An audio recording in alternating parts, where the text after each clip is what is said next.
So guys, today I'm going to be talking about the 7 steps that you need to take to have a successful startup or a company. Now there's a load of stuff on the internet about what you want to do. These steps I've come up with after having worked with hundreds and hundreds of startups over the years and seeing what kills them off really, really quickly. So if you decide to skip some of these steps, you're probably on a hiding to nowhere because they are absolutely critical. And as I go through, I'll try and explain why each is so important. So, the first step is ideation. Ideation is a fancy name for having the idea. So most people, when they start a startup or they want to start a company, they think, okay, I've got a brilliant idea, it's going to change the world.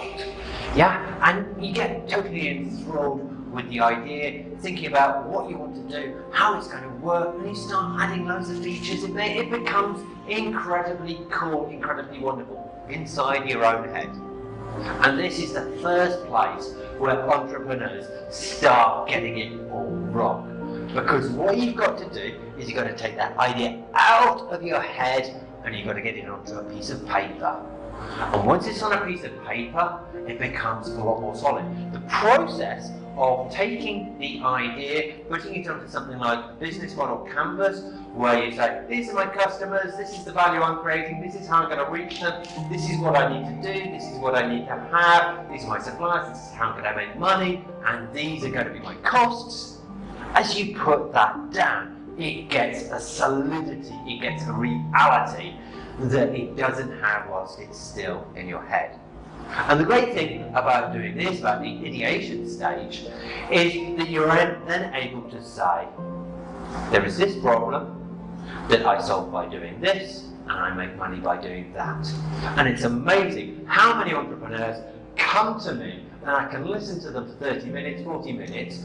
I'm not now that patient, and I have no idea what they want to do. And it's like, oh, dude, your head is so full of ideas. But they haven't taken the first step in getting the ideation right, so it's clear what they want to do. Once you've got a fairly solid background of ideation, you know what you want to do, you've got that foundation, right? The next big mistake that entrepreneurs start to make is they say, I've got to build something. I've got some money, I've got to go and get a developer, I've got to start making my app. And it's like, no. You don't do that. My first startup, actually, I think it was my second or third startup, I went and spent the best part of $100,000 on a website.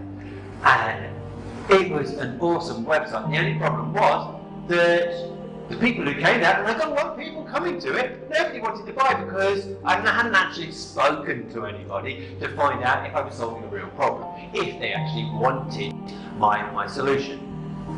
So the second step that you need to do is research. You need to get out of the building, you need to go and talk to people, to customers, people who you think have got the problem that you're going to be solving. So I was talking to one guy a few months ago, worked quite a lot with him, and he was working, I think, in food delivery at the London market. What he was doing, it was all in his head. He had not gone out and spoken to customers. So I said, head out, go and stand at the end of the tube, go to all the railway stations in London and start talking to these commuters as they walk home each night. And he did that. He thought, Denis, actually, I earn $200,000 a year. What makes you think I'm going to go out and talk to these people on the platform in the cold, gloomy night? And I said, dude, you need to know your customers. If you do not talk to your customers, you cannot understand what they want, you cannot give them what they want, and therefore you cannot build a business that is going to be successful. So this very smart guy who worked in the city went out, and there he was just talking to everybody on the platform that would talk to him. And he came back to me and he said, Denis, I had no idea. My idea is brilliant, but I need to change it so much. There are so many things that I need to change, to tweak, because I learned so much from them. If I hadn't spoken to them, I wouldn't have known. And so as a result of that, he then went out and changed exactly what he was doing, made it better and refined it and refined it. The next step, testing. Now, again, I mean, as entrepreneurs, we either start off in broadly one of two places. Either we've got a bunch of money that we've saved, somebody has given us that we've got a grant, or we start off with nothing. In either cases, it's an incredibly crazy idea to spend a website on a product and put it in front of the customer. This is even after you've done your research. The reason why this is a bad idea is because you've got your research, you may have got it right, but there's an awful lot that you still don't know about. So what you do is you do something that's called an MVP. Yeah, M, the minimum, the V, the viable, P, the product. Yeah? Now, a lot of us entrepreneurs, we are perfectionists. We want to do something good. We want to create something amazing. I was talking to a customer the other day and he said, Dennis, yeah, we need to build this app and it's got to be best in class. And I'm like, no, don't do that, Joseph, don't do that. Because one, we've got no experience of doing apps. Two, you have not got the money to be spending $500,000 to $1 million building one of the best apps in the world. And three, and most importantly, you do not know how your customers are going to use the app, what the app needs to be like, and how it's going to work. So there's no way you can actually achieve that. The much better way is you test the market by doing the smallest, cheapest, easiest thing that you can that is going to work. So very simply, you have a hypothesis. It may be that people will use an app to order McDonald's. Yeah? So, okay, let's get what is the simplest, easiest way of testing that? Can you have a website with an order form on it, and then you get an email, and then you bring up McDonald's. No technology behind it, and then McDonald's sends it out. I spoke to an entrepreneur the other day. He said, that's exactly what we're doing. I think that was a very cool site in Mobile Muslim. Yeah, helping Muslims get what they want from Muslim service providers. Yeah, and it's all manual behind the scenes. That's a minimum viable product. You don't spend on the hardware or on the automation until you know exactly what people want and need. That's the testing phase. So, okay, you get past the testing, you're into production. Right, so at this stage, you know three things. You've got your idea, you've gone out and done the research, so you've got a pretty good idea what the problem is, who has the problem is, and that you've got a solution. You've tested the solution with the cheapest, shittiest, nastiest thing that you can possibly get away with. Minimum is the important word. Now, off the basis of that, the fact that people do like you a little bit, you go out and you produce something that's better. You spend some money. You start spending money on whatever the product or service is. So when one of my startups, we were selling steel. Startup, we did a very quick, cheap, nasty website that worked. Yeah, there was no automation at the back end. After a year, in our case, we did a little bit of a more conservative industry. We knew exactly what people want. We then spent $10,000 or $20,000 on the website. We spent another $30,000 or $40,000 on the automation from Salesforce. Yeah, and we went into production. Revenues went up like that. And that was incredibly successful. So you only spend your money when you're very, very confident that everything's going to work. So the next stage is repeating.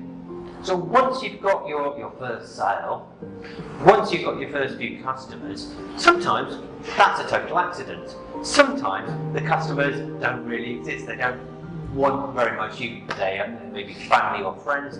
They may be something, people who bought once and it's never again.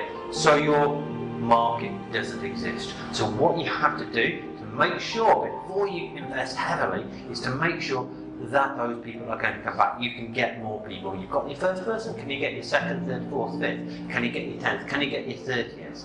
What do you have to do to get from 1 to 10 to 100? So, and this is a matter of repetition. I remember when I first started doing business model canvases, the first business model canvas that I did was pretty dire because it was the first time. The second was really good. No, the second wasn't really good. I thought it was really good at the time because I was somewhat overconfident. Third was better, fourth was better, fifth was better. And there was this experience curve that I went up. And this is something that every entrepreneur goes through. The quality of your product or your service is massive after a few deliveries. The more deliveries that you do, the better it gets. You have to stay focused on making sure that it improves the whole time. So that was step 5, repeating. 6, growing. So you get experience, you get better and better at doing what you're doing. But after a while, you're stopping getting much better. You reach a plateau and you're not seeing any improvement. This means, generally, either you come up to a place where you can't grow anymore, you can't get any better, or you've found a nice point of product market fit, which is a fancy way of saying you're delivering for that price point, for that problem.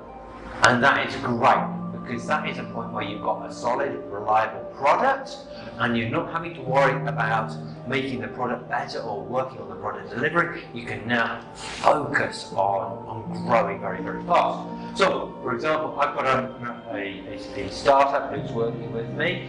They've been working on this product now for 12 years. Yeah, it's in the sports technology sector, and they have been writing, I think, something like 30 or 40 scientific papers have been written about the technology and the scientific basis of what they've been doing. They've refined it. I think they've gone through 8 or 10 different prototypes. They've been stitching and cutting and making things. And now it's got to the point where they can't make it any better, and they're getting feedback from some of the top teams in the world saying, this is awesome, it really delivers the results. Now, they've got the money, and this is the right time to actually go out and grow. We don't need to do anything on the product, we are just going to make it big. So that is when you start growing, when you've got a great product, because if you grow too early, people will buy your product, but then they're going to be saying, but this is shit, this is crap, I've been conned by the marketing. So this is the 6th stage of the 7 startup steps. The 7th stage, as you grow, you've got a business, but you'll find that the business doesn't work. As an entrepreneur, you are constantly firefighting. You're struggling to make it through each day and deliver the results. And this is because what you tend to do is we'll use Salesforce for this, and we'll use MailChimp for that, and we'll be doing this on Yahoo, and we'll have a bunch of complicated spreadsheets here, and customer service is done on WhatsApp. And the whole thing means that information is lost, you spend lots of time firefighting, people aren't doing what they're meant to be doing. The vision is crumbling under the total chaos of your organisation. The good news, and a really good news when you're in this situation, is everybody goes through it. Because if you systemise too early, you're becoming too focused on making things efficient, but you don't know who your customer is yet, so you end up heading in the wrong direction faster, which is a really bad idea and wasting your time and money. So you get to this stage and you're really satisfying your customers, but it's a nightmare place to work for. So what you're doing is you're systemising, you're making it very effective, you're solving those problems. So, for example, I was working with a startup the other day, and she was saying, Denis, my staff, they're never listening to me. She's in the running a chain of care homes, and I can't get them to do what I want. So the patients are suffering, we're not making as much money as we should be, costs are too high. And so I said, okay, right, so how do you hire your staff? He says, well, we have an advert, and the staff come along and they talk to us, and then we hire them. So I said, do you score them? Do you have any idea about how good they are before you hire them? Do you have any idea about how good the staff are in the business? She said, oh, no, we didn't think about that. And so fairly quickly we put into place a very simple system of assessing the staff who come into the business and then assessing the staff who are already in the business. Then over a period of a month, we managed out the bottom 20-30% of the staff. And as a result, sales went up 15%, costs went down about 7 or 8%, with massive impact on the bottom line. And that's just a simple example of how when you get to a certain stage of maturity in your startup, you start putting the systems in, and you put the systems in, and you get a vast amount of benefit coming out of the company. So, these have been the 7 startup steps. The first step, ideation. Figure out the idea, get it out of your head, onto paper, give it a solid background. Second step, research. Get out of the building, talk to real customers about the problems that you want to solve. Is it a real problem? Do they care? Will they pay about your solution? Third step, test it with the minimum amount of effort and investment required to see if your solution is actually any good and people want it and they pay for it. Third step, produce it. Get your first customer, get to your 10th customer. Can you get to your 100th customer? That's brilliant. Repeat. Get your product or service working really smoothly, really well, so everybody's absolutely delighted with what you're offering.